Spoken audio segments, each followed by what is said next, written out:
Slammed for not stopping the spread of misinformation, YouTube bans all anti-vaccine content. Will it protect people from dangerous lies or suppress freedom of speech? I'm Andrea Sankey, and this is The Newsmakers.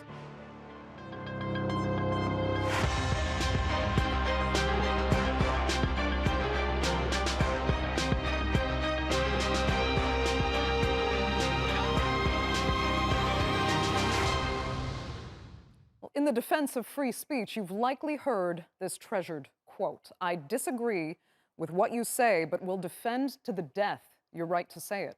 But what if what you say isn't just disagreeable or offensive, but actually causes physical harm, and in some cases, even death? Well, YouTube has decided that's where it's had to draw the line.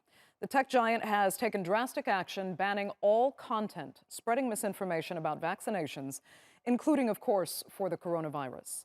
Now, data from health authorities around the world clearly indicates the COVID-19 shot is doing its job. Look at the UK, for example. Between December 2020 and July 2021, 40,000 patients were admitted to the hospital with COVID-19. 84% were unvaccinated. 13% had received just one shot, and just 3% had both doses. Well, COVID vaccines have allowed many around the world to return to some normalcy. Australia is finally about to reopen its international border for the first time since March 2020. Residents have lived under some of the most severe COVID restrictions, but now those who've been vaccinated will soon be free to travel. Still, despite all the data supporting vaccines, millions are hesitant to get the shots, and it could be down to the vast amount of misinformation online. RT's two German-language channels were deleted from YouTube for spreading lies about COVID-19. Moscow has hit back, saying the U.S. company could now face restrictions in Russia. But dangerous dishonesty doesn't only spread online. This is British anti-vaxxer and conspiracy theorist Kate Shemirani riling up thousands of her supporters in London, comparing NHS health workers to Nazis. You must go to every vaccine centre. Those that are giving it, has there been any deaths? Ask them what is in it. Ask them, get their names. You email them to me, the medical revolutionaries at protonmail.com, with a group of lawyers. We are collating all that. At the Nuremberg trials, the doctors and nurses stood trial and they hung. If you are a doctor or a nurse, now is the time to get off that bus. Get off it and stand with us, the people. So, should spreading lies about the coronavirus be banned, or does that suppress freedom of speech? To debate that now, I am joined from Montreal by Sebastien Shemirani, the son of anti-vaccine conspiracy theorist Kate Shemirani. Calvin Robinson is in Oxford. He is a political commentator and senior fellow at the UK-based think tank Policy Exchange. And Vincent Hendricks is a professor of formal philosophy at the University of Copenhagen. He's also author of the book Reality Lost. Calvin, I will start with you because you've criticized companies like YouTube for taking action to prevent the spread of misinformation. You've said people should not be told what to think. They shouldn't be told how to talk. Which sounds fair, but then let me ask you this question. How do you actually educate people, or at least stop them from being miseducated with lies and misinformation that can spread so easily across social media and traditional media as well? Well, quite simply by having open debate and honest conversations.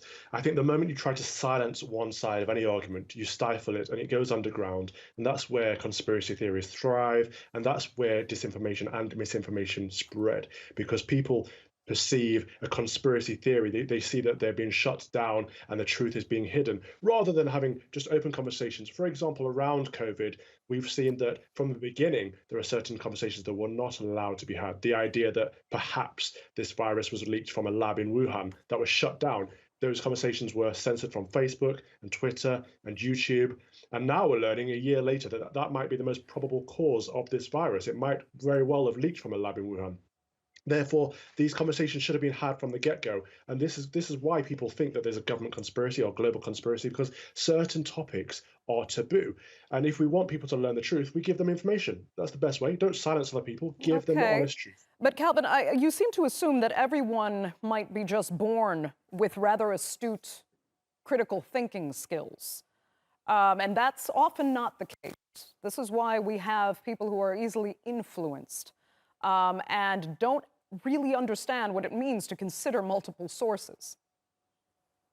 Sure, but the way we educate people on critical thinking is by demonstrating it ourselves, and we shouldn't think for people. I think if there is an issue that we need to get across, we give the information, and we don't spread lies. We give the truth, and people can digest it for themselves. And if people have different theories about what's going on, that should also be explored. There is only one truth in the world. There is no my truth and your truth, as we seem to be getting to at this point in time.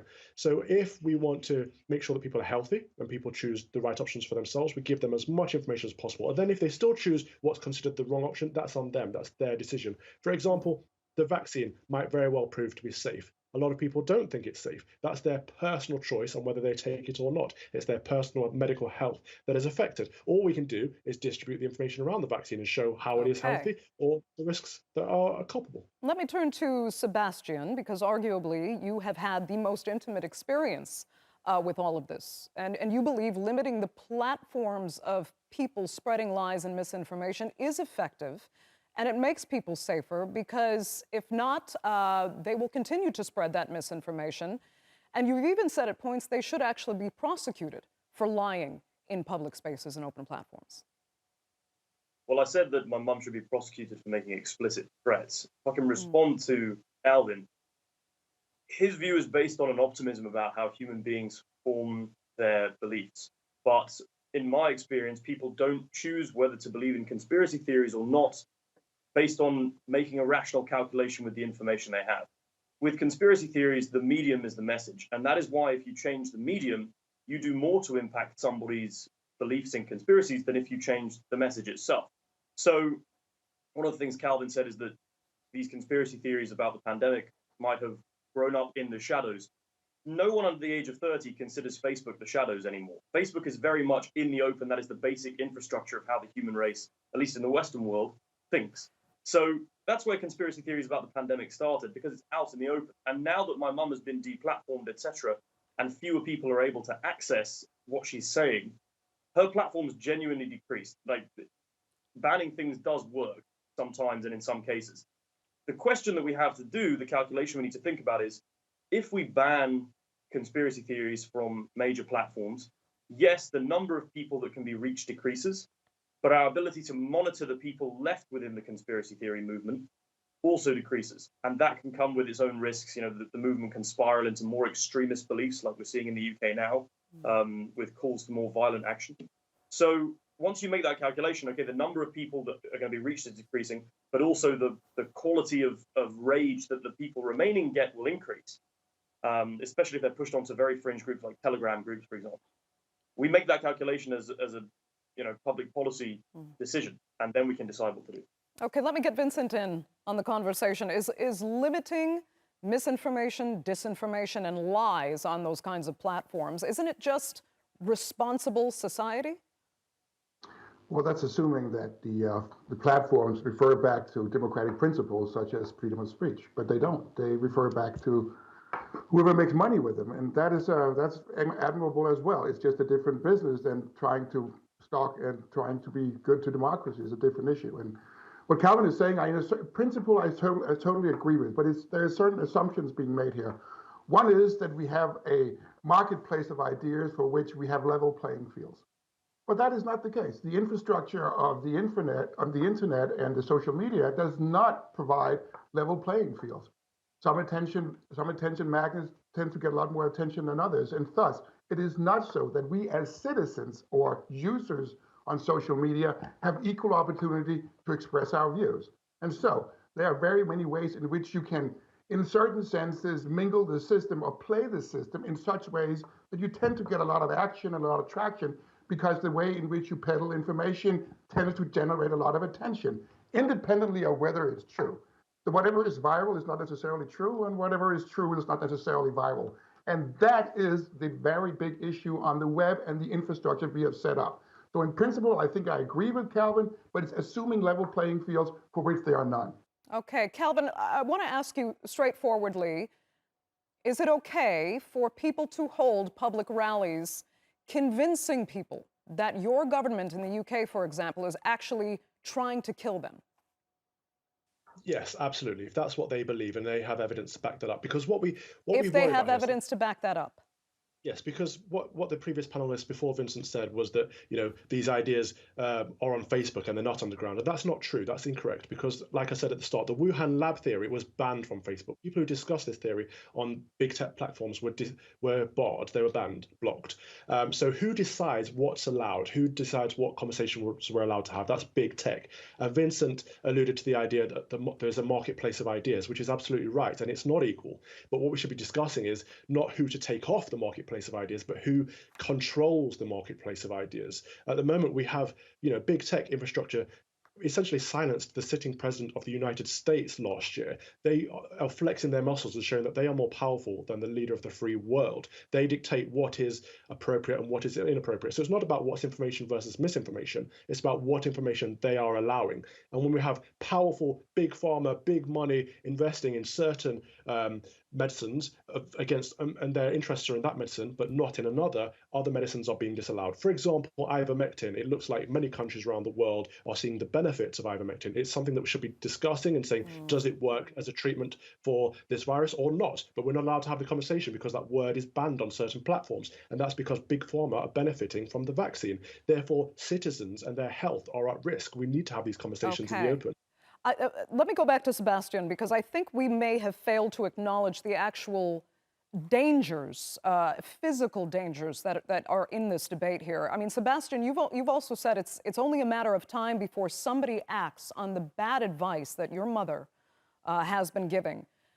Tell us what she has told people or suggested people do, and what you fear someone could actually do in response. Her most infamous comment, if you like, made a couple of months ago, is that nurses and doctors should be tried. She didn't directly say we should hang them, but she strongly implied that nurses and doctors in the UK will be hanged according to the quote-unquote crimes that they're committing. The problem with what Calvin is saying, again, is that people aren't rational calculating machines. And when my mum holds a rally, 10,000 people who are at Trafalgar Square listening to her are not 10,000 people with, a graduate level of understanding in statistics. It's not even 10,000 people who have got a decent understanding of how to argue because they've taken philosophy classes or something. You're talking about people who the emotion is making the decision for them. And I wonder where Calvin would stop and say, absolutely, it's not okay. My mum is now targeting nurses and doctors, which is a personal choice. What happens when my mum gets up on stage and starts, theoretically, saying, I found this particular ethnic group, they're causing the problems too? Where do we draw the line and say, actually, as a government filled with people that are elected to make decisions on behalf of the public, I'm saying that we're no longer going to discuss these ideas in the open? I think that all of the debate that we're having comes down to the classic question of limiting any freedoms in a Western society, which is who guards the guardians. And that question always comes up with freedom. The question is, who is going to make the rules about what can and cannot be said? I agree with what we said earlier, that it shouldn't be the tech companies themselves making the rules. I think it would be nuts to say that the tech companies that also offer the platform can then limit what you can say on the platform, because they have political interests. And you'd be crazy not to acknowledge that. But there must be policy solutions involving, maybe we can have, suppose the WHO can make decisions, or suppose that a third party without conflicts of interest can make decisions to decide what can and cannot be said on Facebook. That's a much more effective method of controlling really dangerous things, like what my mum is saying, where it's a national security issue. I can understand, for things like climate change or whatever, where there's no clear and present danger to people within our society. Yes, by all means, let the crazies discuss all of their crazy theories about flat Earth, etc. But when there's a clear and present danger, and it's very obvious that you can draw a line in the sand where you're limiting speech, so you don't have to say, okay, any discussion about COVID is illegal now. You can just say, okay, you can't get up on stage and say that COVID vaccines are lethal, which they're not. Calvin, that's right. Calvin, let me come back to you, because we've heard several anti-vaxxers invoke those Nazi parallels. So I want to look further at that, because one of the strategic PR triumphs of the Nazis was to educate people as to why Jews were not German, why they were dangerous for society. It was ultimately a campaign of horrific anti-Semitic lies, but it was not stopped. Knowing what that led to, do you not think laws should exist to stop misinformation that puts people's lives at risk from spreading? Well, you can flip that argument on its head and say during the 1930s, a lot of people went along with the approved narrative because they were afraid to confront it. They were afraid to have a conversation and say, actually, no, I don't believe this is right. You could say that that's what we're seeing now, in that people are pushing vaccine passports all around the world, where it doesn't really differentiate between someone who's got immunity from the virus or not. If you're vaccinated or unvaccinated, you can still spread this virus, as we know. So the vaccine passport isn't an effective method of preventing the spread. You can spread it, but you won't die. Indeed, indeed. So it affects your personal mental health. Therefore, a vaccine passport is an ineffective method of preventing the spread because you can still spread it regardless. But it's about preventing people from hospitalization and dying. The vaccine never claimed to kill the virus or make it disappear. Oh, indeed. Indeed. But my point is that if you're claiming that a vaccine passport is going to prevent the spread of a virus, for example, in a nightclub, we know that would not be the case. Now, what we do know about the vaccine passport is that it will take away civil liberties. It will take away our freedoms and divide society, a medical apartheid, so to speak. Now, if you are saying I don't see a problem with that, then I would say that you are against civil liberties. But that's my personal stance. And I feel I should be allowed to air that stance publicly, because if I'm not, that's how we get into a situation what happened in 1930s Germany, where people weren't allowed to raise or didn't feel comfortable raising an opposition. But to address Sebastian's point, I think he's talking down humanity. I think he has a very pessimistic view of humanity. We should, of course, have limits on our freedom of expression. Inciting violence, I would agree, we should never incite violence. That's a clear line. But to have conversations about whether the vaccine is harmful or not, I think we should definitely be able to have conversations around that, because there's science that can work on both sides of that debate. We can see that, for example, this vaccine has caused a lot of adverse effects. We're not discussing what's happening with people's effects. And it's not just about free speech, it's about our health. And to suggest that the WHO would be a good body to facilitate this, I would say no, because the WHO have been compromised. They said they were the ones last year that said there's no possibility that this came from a leak in China, which we now know to not be the case. If I'm not mistaken, they didn't say there's no possibility. They had said that it was very highly unlikely. But if I can bring Vincent back in. Sorry, I lost your sound there for a minute. I want to bring Vincent back in. Unfortunately, the clock is against us, as always. Vincent, I want to use another example, because former President Donald Trump has been allowed to say, for example, that the election was stolen. Whatever evidence he claimed to have, it never passed judicial muster. Yet he and his supporters can keep saying it. And the only recourse, this is the important part, for the people or companies that they damage is to file lawsuits, spend potentially millions of dollars on lawyers, and then wait for years in court to see any kind of justice. How is that fair? But that's not necessarily fair. But we have to understand one fundamental thing about this. We're at a very interesting situation in the time of humanity. We're at a point now where public space is on private hands. I repeat, public space is on private hands. Had you asked the pioneers of the Enlightenment period whether or not public space should be on private hands running a democracy, they would have said no, for the obvious reason that does not live in our playing fields for everybody.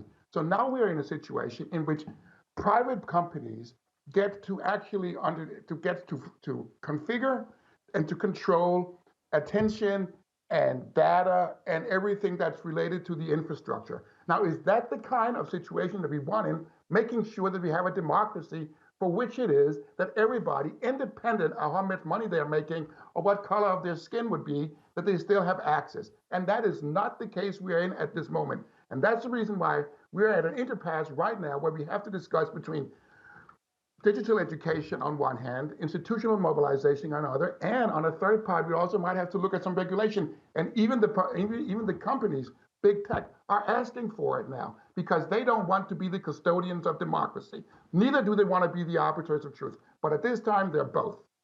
So is this a temporary phase we're looking at, Vincent? I mean, because as you said, these private companies, they've been slammed. They've been blamed for spreading misinformation, yet here they are trying to get it under control to reduce their own liabilities as well. And now they're being accused of stifling free speech. Well, there was never free speech on Facebook. Neither was it on Reddit or Twitter. They have their community standards. They formulated themselves. They don't refer back to Den Haag or any other institution that secures freedom of speech. They refer back to the ones who are making money with these companies. That means the shareholders in the end. Then they might have certain civic responsibilities that they are wakening up to, but they have to get reminded. And in a partnership between the big tech companies, lawmakers, and the citizens, we might have a chance. But if we are trying to sort of maximize utility on each one of us, we are going to end up in the prisoner's dilemma instead of the stag hunt. And that is not going to be conducive neither to the democratic discussions nor to our idea of freedom of speech or level playing fields in the information structure. Sebastien, I want to get your thoughts on Vincent's position there. Yeah, I mean, I think Vincent's captured exactly what the problem of 21st century methods of society transferring information are. The public spaces in private hands point is exactly the point at which we're in as a civilization. In a way, this conversation is a bit easy for me because all I'm doing is arguing with Calvin and saying, actually, I think there can be limits on speech. But Vincent's doing the real muscle work and saying, these are the conflicts of interest we've got to think about. This is the direction of what we count as speech in a civilization. You've got to remember that Europe, when it was forming its ideas on all civil liberties, freedom of speech included, we're talking about a time when the public square and talking to your neighbors and writing things down on paper, those were the methods of communication available to human beings. Now, if I say something, I can reach 11,000 people on my Twitter, no problem. I would never be able to do that even 50 years ago, unless I was extremely important. So this is a new way of information being transferred by society. The one thing that I think about a lot is that it's not just a quantitative difference in how many people I can reach or my mum can reach, for example. It's a qualitative difference because ideas can snowball on social media due to the algorithms that we use to make things trending in a way that they couldn't snowball previously. You know, Speaker's Corner in London 100 years ago, if you made a really, really good point, chances are maybe a couple of people will talk about it in the pub later. There is no chance today that if you make a good point on social media, it's going to go quiet. You're going to have 100,000 retweets by the end of the day. So we've got to think about policies that can regulate that kind of environment. Simply put, European values regarding freedom of speech have not caught up with European technology regarding freedom of speech. The final thing that I want to say to Calvin and my overall point is simply this. If you think that people make up their views based on the information that they've got and that they take a calculated decision to believe in it, and you have that optimism, go and spend some time in one of these Trafalgar Square rallies, if God forbid they ever happen again, with my mum and her supporters and see what it's like to argue with them for hours and hours, because I spent about 5 years of my life arguing with it with my direct family. That is where my pessimism comes from. Calvin rightly called me a pessimist for human nature. I absolutely am pessimistic. That's why I believe in the regulation of it and the aligning of incentives and other social systems to fix the problems with human nature that we have. Vincent's doing the muscle work, thinking about how we should do that. I'm simply saying we have a reason to do this sometime. So, Calvin, should people be allowed to lie in public spaces and spread that information just because they believe that lie, as dangerous as it might be? People should be allowed to express their beliefs. I worry when Sebastien talks because he says things like, Speaker's Corner, only a couple of people would have heard. That's not true. We know that what happened in Speaker's Corner was printed around the world. We know what happened in Speaker's Corners was discussed in Parliament. And the idea that ideas can snowball is true, yes, but it sounds like you only want the right ideas being discussed in public. That is fascism. That's what terrifies me. The idea of free speech is that some people will have good ideas, some people will have bad ideas. Good things will be discussed, bad things will be discussed. That you debate them, you ridicule them, you challenge them, and that's what freedom of speech is all about. It's fundamental to a free democracy. Without it, we are living in a totalitarian. But as a democracy, Calvin, shouldn't we value honesty over dishonesty and facts over lies? Isn't that what builds a responsible government and society?